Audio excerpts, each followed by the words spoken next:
السلام عليكم ورحمة الله وبركاته. الله أكبر الله أكبر لا إله إلا الله والله أكبر الله أكبر ولله الحمد. الحمد لله نحمده ونستعينه ونستغفره ونؤمن به ونتوكل عليه ونعوذ بالله من شرور أنفسنا ومن سيئات أعمالنا. من يهده الله فلا مضل له ومن يضلله فلا هادي له، وأشهد أن لا إله إلا الله وحده لا شريك له، وأشهد أن محمدا عبده ورسوله أرسله إلى كافة الناس بشيرا ونذيرا وداعيا إلى الله بإذنه وسراجا منيرا. صلى الله عليه وعلى آله وصحبه وسلم تسليما.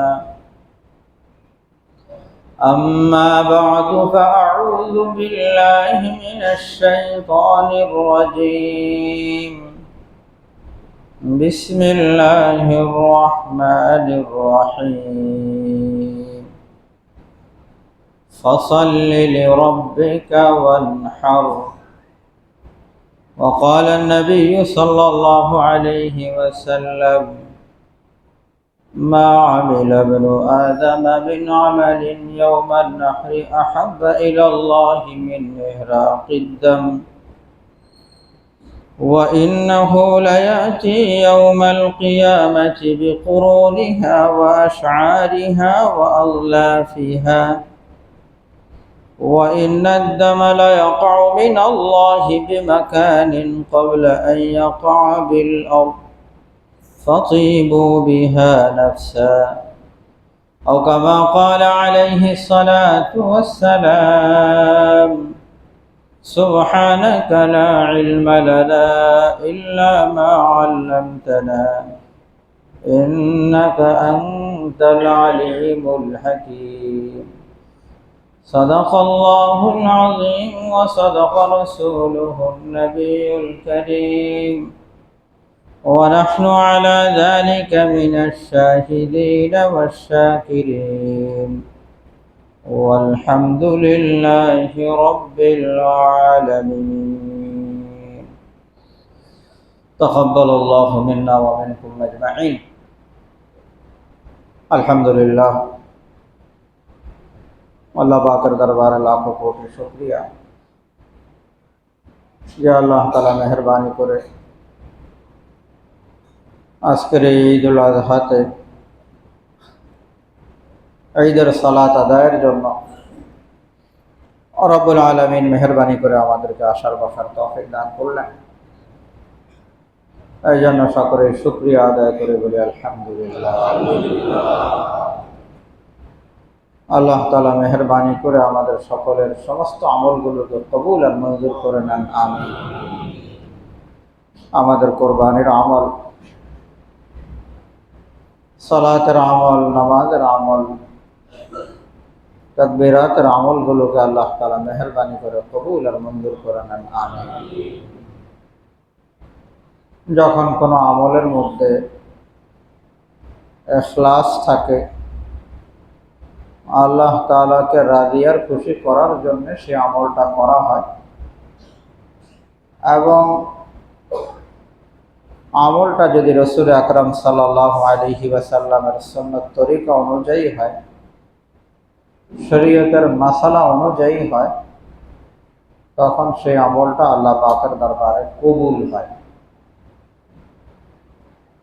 আর যখন আল্লাহ পাকের দরবারে কবুল হয়, তখন সেই আমল দ্বারা সওয়াব পাওয়া যায়, পুরস্কার পাওয়া যায়। আর যদি কোনো আমল আল্লাহ পাকের দরবারে কবুল না হয়, তাহলে ক্ষেত্র বিশেষ মানুষ দায় মুক্ত তো হয়, কিন্তু সওয়াব পাওয়া যায় না। এই জন্য বড় বিষয় আমাদের সামনে থাকতে হবে যে কবুল হওয়া, যে আমার আমলটা আল্লাহ পাকের দরবারে কবুল হলো কিনা, এই বিষয়ে লক্ষ্য রাখা। রব্বুল আলামিন পবিত্র কোরআনুল কারীমে ইন্নামা ইয়াতাকাব্বালুল্লাহু মিনাল মুত্তাকিন, যে আল্লাহ তাআলা শুধু মুত্তাকিদের থেকেই কবুল করেন, মুত্তাকিদের আমলই আল্লাহ তাআলা কবুল করেন। এই কথাটা কিন্তু কোরবানি প্রসঙ্গে আল্লাহ তাআলা বিশেষভাবে উল্লেখ করেছেন। হযরত আদম আলাইহিস সালাতু ওয়াস সালামের দুই সন্তান কোরবানি পেশ করেছিল আল্লাহ তাআলার দরবারে। ওয়াতলু আলাইহিম নাবা বনি আদম ইয ক্বাররাবা কুরবানান ফাতুকব্বিলা মিন আহাদিহিমা ওয়া লাম ইউতাকাব্বাল মিনাল আখার ক্বালা লা আকতুলান্নাক ক্বালা ইন্নামা ইয়াতাকাব্বালুল্লাহু মিনাল মুত্তাকিন। দুজনেই কোরবানি পেশ করেছে, কিন্তু একজনেরটা কবুল হয়েছে, আরেকজনেরটা কবুল হয়নি। কেন কবুল হয় নাই? রব্বুল আলামিন বলে দিয়েছেন ইন্নামা ইয়াতাকাব্বালুল্লাহু মিনাল মুত্তাকিন। যাদের ভিতরে তাকওয়া আছে, যারা মুত্তাকি পরহেজগার, আল্লাহ তাআলা তো কেবল তাদের আমলই কবুল করেন। আল্লাহ তাআলা আমাদের সকলকে মুত্তাকি হওয়ার তৌফিক দান করেন, আমিন। মুত্তাকি হওয়ার জন্য তিনটা বিষয় সামনে থাকা লাগে। এক তো হলো আমলটা একমাত্র আল্লাহর জন্য করব, যেটাকে শরীয়তের পরিভাষায় ইখলাস বলা হয়। দ্বিতীয় বিষয়, শরীয়তের মাসালা অনুযায়ী যেন আমার আমলটা সম্পাদিত হয়। আর তৃতীয় আরেকটা বিষয় হলো আল্লাহ তাআলার নাফরমানি মুক্ত, গুনাহ মুক্ত জীবন গড়ার চেষ্টা করা। অনেক সময় আমাদের এমন হয়ে যায় নেকির আমলও চলছে, সাথে গুনাহের আমলও চলছে। নেকির আমলের কারণে আল্লাহ পাক রাজি হবে, কিন্তু গুনাহের আমলের কারণে আল্লাহ তাআলা তো অসন্তুষ্ট হবেন, নারাজ হবেন। যার উপরে আল্লাহ তাআলা নারাজ থাকবেন তার আমল তো আল্লাহ তাআলা কবুল করবেন না। এই জন্য আমলটা আল্লাহ পাকের জন্যে, আমলটা শরীয়তের মাসালা অনুযায়ী, আর হলো আল্লাহ তাআলার নাফরমানি মুক্ত থাকার চেষ্টা। এই তিন বিষয় যখন পাওয়া যাবে তখন ইনশাআল্লাহ আমাদের আমল আল্লাহ তাআলা কবুল করবেন। কোরবানির বিশাল বড় ফজিলত হাদিস শরীফে বর্ণিত হয়েছে। সাহাবায়ে কেরাম জিজ্ঞাসা করেছেন, ইয়া রাসূলুল্লাহ মা হাযিহিল আযাহি, এই কোরবানির হাকিকতটা কি, কেন কোরবানি করব? নবীজি সাল্লাল্লাহু আলাইহি ওয়াসাল্লাম তখন ইরশাদ করেছেন, সুন্নাতু আবিকুম ইব্রাহিম, যে তোমাদের পিতা ইব্রাহিম আলাইহিস সালাতু ওয়াস সালামের রেখে যাওয়া আদর্শ, সে আদর্শে অনুপ্রাণিত হয়ে আল্লাহ তাআলা এই উম্মতের উপর কোরবানির বিষয়টাকে আবশ্যক করে দিয়েছেন, যাদের সামর্থ্য আছে তাদের উপরে। সাহাবায়ে কেরাম জিজ্ঞাসা করেছেন, ফামা লানা ফিহা ইয়া রাসূলুল্লাহ, কোরবানি করলে আমরা কি পাবো? নবী আকরাম সাল্লাল্লাহু আলাইহি ওয়াসাল্লাম বলেন, বিকুল্লি শাওরাতিন হাসানা, কোরবানির পশুর গায়ে যত পশম থাকবে প্রত্যেকটা পশমের মোকাবেলা আল্লাহ তাআলা এক একটা করে নেকি দান করবেন। সাহাবায়ে কেরাম জিজ্ঞাসা করলেন, ইয়া রাসূলুল্লাহ ফাসসুফু ইয়া রাসূলুল্লাহ, ভেড়া দুম্বা যদি কেউ কোরবানি করে তাহলে কি হবে? ভেড়া দুম্বার গায়ে তো পশম আর পশম, পশমে ভর্তি। নবীজি সাল্লাল্লাহু আলাইহি ওয়াসাল্লাম বললেন, বিকুল্লি শাওরাতিন মিনাস সুফি হাসানা, আল্লাহ পাকের ভান্ডারে কোনো জিনিসের কমতি ঘাটতি নাই। ভেড়া দুম্বারও প্রত্যেকটা পশমের পরিবর্তে আল্লাহ তাআলা এক একটা করে নেকি দান করবেন। রাসূল আকরাম সাল্লাল্লাহু আলাইহি ওয়াসাল্লাম বলেন, মা আমিলা ইবনু আদম মিন আমালিন ইয়াওমান নাহর আহাব্বা ইলাল্লাহি মিন ইহরাকিদ দাম, যে আদম সন্তান কোরবানির দিনে যত আমল করে, সব আমলের মধ্যে আল্লাহ পাকের নিকটে সবচেয়ে বেশি প্রিয় আমল, মূল্যবান আমল হলো ইহরাকুদ দাম, আল্লাহকে রাজি আর খুশি করার জন্য মাসালা অনুযায়ী যে পশুর কোরবানি সহি, এমন পশুকে কোরবানি করা আল্লাহ তাআলার নিকট সবচেয়ে প্রিয় আমল। ওয়া ইন্নাহু লা ইয়াতি ইয়াউমাল কিয়ামাতি বিকুরুনিহা ওয়া আশআরিহা ওয়া আযলাফিহা, নবীজি সাল্লাল্লাহু আলাইহি সাল্লাম বলেন, এই কোরবানির পশু, তার শিং, তার পশম, তার খুব, এই সব কিছু সহ কিয়ামতের মাঠে আসবে এবং কোরবানি দাতার নেকির পাল্লায় সেগুলো ওজন হবে ইনশাআল্লাহ। আল্লাহ তাআলা আমাদেরকে যেভাবে কোরবানি করলে আল্লাহ পাক রাজি আর খুশি হন সেভাবে কোরবানি করার তৌফিক দান করেন, আমিন। আমরা তো প্রত্যেকের সামর্থ্য অনুযায়ী পশু ক্রয় করেছি। নামাজের পরে ইনশাআল্লাহ আমাদের কোরবানির আমল শুরু হবে। কোরবানি সংক্রান্ত কিছু মাসালা বলি। আসেন আসেন। কোরবানির পশু জবাই করা, জবাইয়ের ক্ষেত্রে গতকাল আলোচনা করেছি যে যার কোরবানির পশু, কোরবানির দাতা যদি নিজে জবাই করতে পারে তাহলে সেটাই মুস্তাহাব, সেটা উত্তম। আসলে জবাই করাটা কোনো জটিল কঠিন বিষয় এমনটা না। জবাইয়ের ক্ষেত্রে একেবারেই মূল যে দোয়াটা সেটা হলো বিসমিল্লাহি আল্লাহু আকবার, এটা হলো মূল দোয়া। তা আমাদের সমাজে এমন কেউ কি আছে যেটা পারে না? কি বলেন? বিসমিল্লাহি আল্লাহু আকবার এটা কেউ পারে না এমন কেউ কি আছে? না, এটা সবাই পারে, সবার দ্বারা এটা সম্ভব। হ্যাঁ, আগে ইন্নী ওয়াজ্জাহতু ওয়াজহিয়া লিল্লাযী ফাতারাস সামাওয়াতি ওয়াল আরদা হানিফাম ওয়া মা আনা মিনাল মুশরিকিন ইন্না সালাতি ওয়া নুসুকি ওয়া মাহইয়ায়া ওয়া মামাতি লিল্লাহি রাব্বিল আলামিন। এটা কেউ পড়লেও ভালো, না পড়লেও কোনো সমস্যা নেই। এবং জবাই হয়ে যাওয়ার পরে আল্লাহুম্মা তাকাব্বালহু মিন্নি, অথবা যে যে ব্যক্তির পক্ষ থেকে কোরবানি হয়েছে তাদের বিষয় আসবে আল্লাহুম্মা তাকাব্বাল মিন ফুলান মিন ফুলান কামা তাকাব্বালতা মিন হাবিবিকা মুহাম্মদ ওয়া খলিলিকা ইব্রাহিম আলাইহিস সালাতু ওয়াস সালাম। বাকি এগুলো উত্তমের বিষয়গুলো বলা কোনো জরুরি বিষয় না। হ্যাঁ, একটা বিষয় জরুরি, সেটা হলো যে কোরবানির পশুটা কার কার পক্ষ থেকে কোরবানি হবে এই বিষয়টা নির্ধারিত হওয়া জরুরি। জুমা তো আমি আলোচনা করেছি যে বকরি হোক তাহলে তো একজনের পক্ষ থেকেই হবে, আর যদি গরু মহিষ হয় তাহলে সেক্ষেত্রে সর্বোচ্চ 7 জনের পক্ষ থেকে হতে পারবে। বাকি এটা কয়জনের পক্ষ থেকে বিষয়টা ফাইনাল করে নিতে হবে কোরবানি দাতা। এই বিষয়টা যখন ফাইনাল হয়ে যাবে তখন জবাইয়ের সময় যিনি জবাইকারী ওনার সামনে এই নামগুলো পেশ করতে হবে এমনটাও জরুরি না। এটা হলো দাতার বিষয়, কোরবানি দাতা নির্ধারণ করে নেবেন। হ্যাঁ, যিনি জবাই করবেন ওনার সামনে যদি এই নামগুলো দেওয়া হয় তো কোনো সমস্যার বিষয় নাই, কিন্তু নামগুলো পড়তে হবে এমনটা জরুরি না, এমনটার কোনো প্রয়োজন নেই। তো যখন দাতা নির্দিষ্ট হয়ে গেল, এখন জবাইয়ের ক্ষেত্রে বিসমিল্লাহি আল্লাহু আকবার, বিসমিল্লাহি আল্লাহু আকবার বলে ছুরি চালানো। যারা এই ছুরিটা ধরবে সকলকে বিসমিল্লাহ বলতে হবে। ক্ষেত্র বিশেষ যদি এমন হয় যিনি সামান্য একটু জবাই করে ছেড়ে দিলেন, পরবর্তীতে অন্য কেউ ধরলো, তাহলে তাদেরও বিসমিল্লাহি আল্লাহু আকবার বলা লাগবে।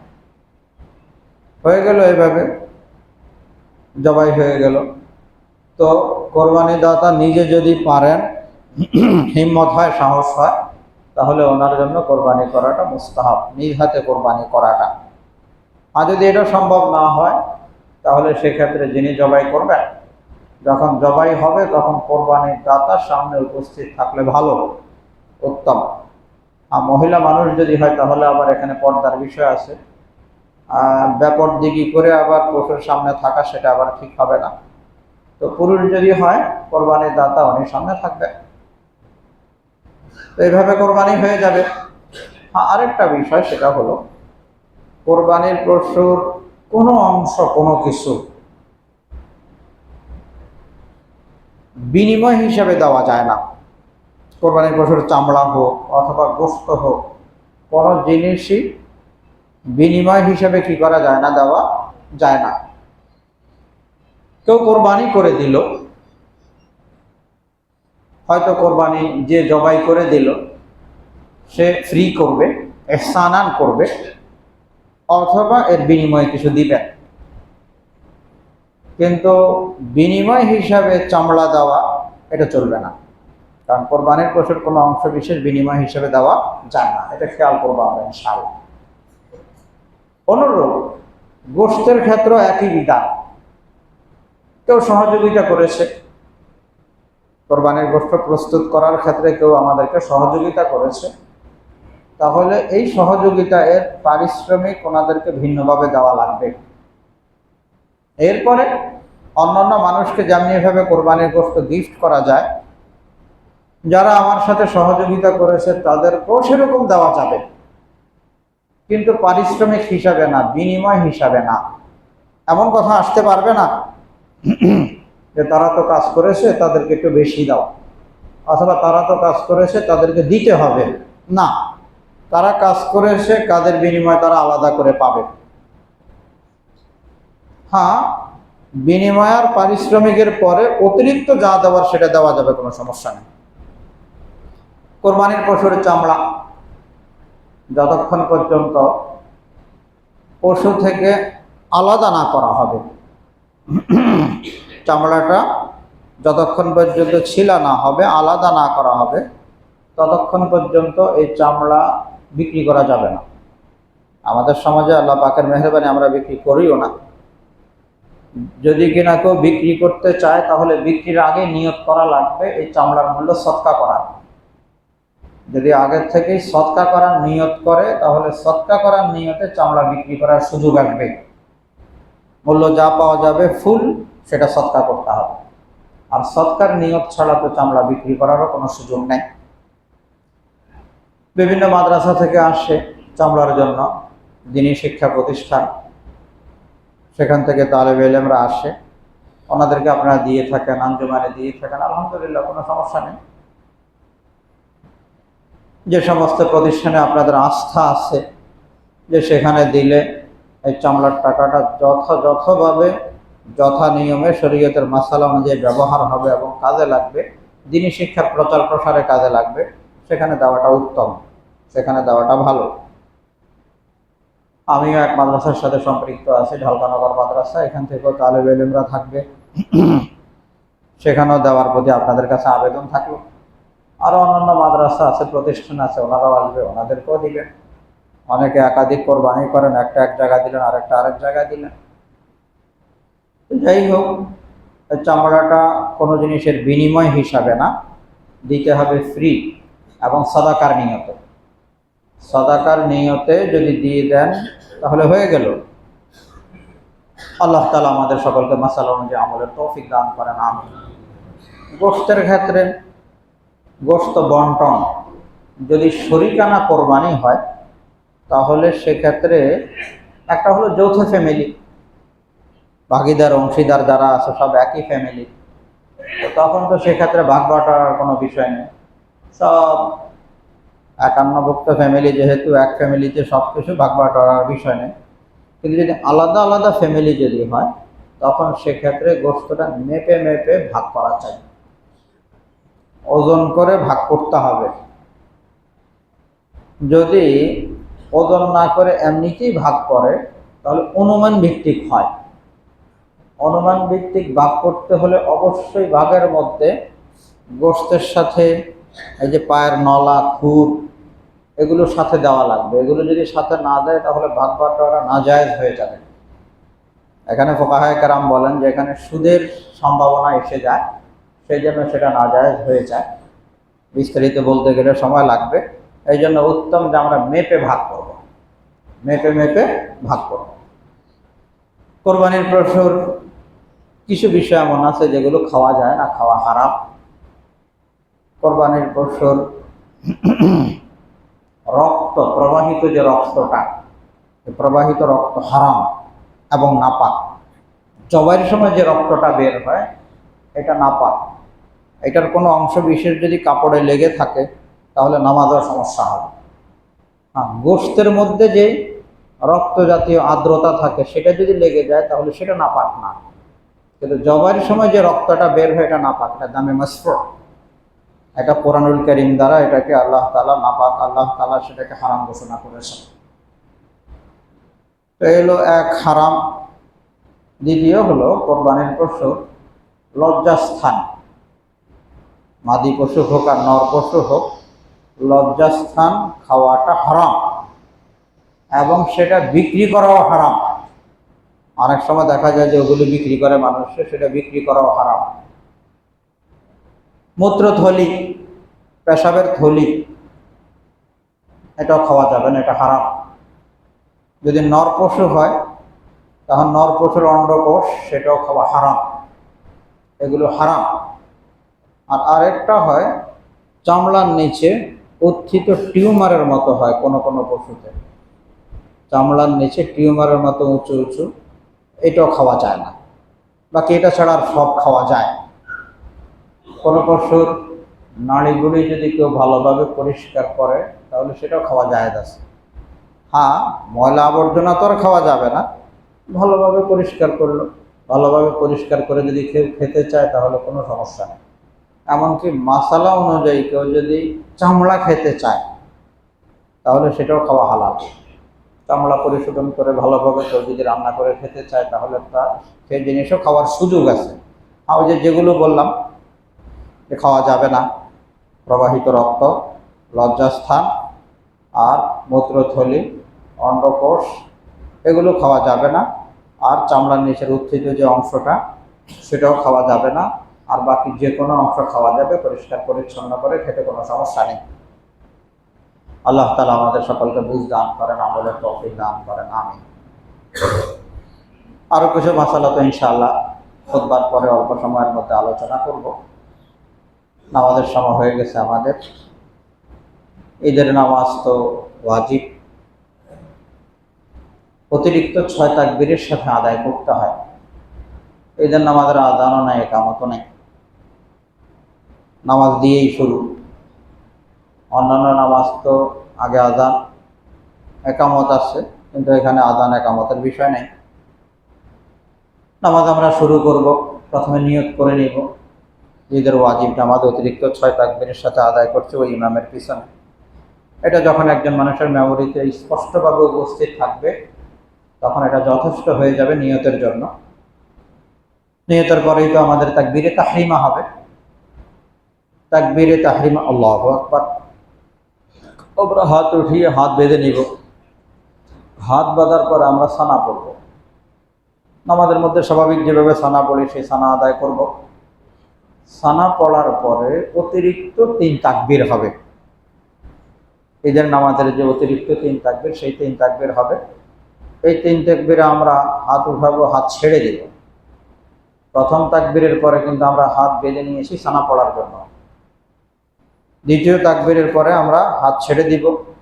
তৃতীয় তাকবীরের পরে আমরা হাত ছেড়ে দিব। আর চতুর্থ যে তাকবীরটা হবে, এই তাকবীরের পরে যেহেতু কেরাত হবে, সূরা ফাতিহা হবে, এই জন্য তখন আমরা হাত বেঁধে নেব। সূরা ফাতিহা পড়া হবে। সূরা ফাতিহার পরে নবীজি সাল্লাল্লাহু আলাইহি সাল্লাম সাধারণত সাব্বিহিসমা রাব্বিকাল আলা তিলাওয়াত করতেন, আমরাও চেষ্টা করব। সূরা মিলানির পর আমাদের রুকু হবে, সিজদা হবে। রুকু সিজদার পরে দাঁড়িয়ে আবার সূরা ফাতিহা হবে, সূরা মিলানো হবে। এখানে নবীজি সাল্লাল্লাহু আলাইহি সাল্লাম সাধারণত সূরা গাশিয়া পড়তেন, আমরাও চেষ্টা করব পড়া। সূরা গাশিয়া পড়ার পরে এখানে আমাদের অতিরিক্ত 3 তাকবীর হবে। কেরাত শেষ হওয়ার পরে আমাদের 3 তাকবীর হবে। অতিরিক্ত 3 তাকবীরে আমরা হাত ছেড়ে দিব। আর চতুর্থ তাকবীর বলে আমরা রুকুতে চলে যাব। চতুর্থ তাকবীর বলে আমরা রুকুতে চলে যাব।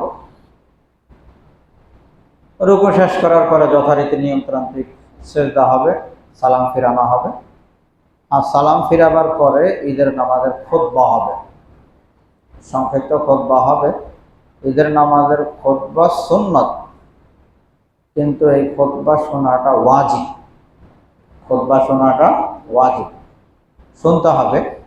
খুতবা শোনার সময় কথাবার্তা বলা, বা খুতবা শোনাতে বিঘ্ন ঘটে এমন কোনো কাজ করা নাজায়েজ, কবিরা গুনাহ হবে। এই জন্য বিষয়টা খেয়াল করব।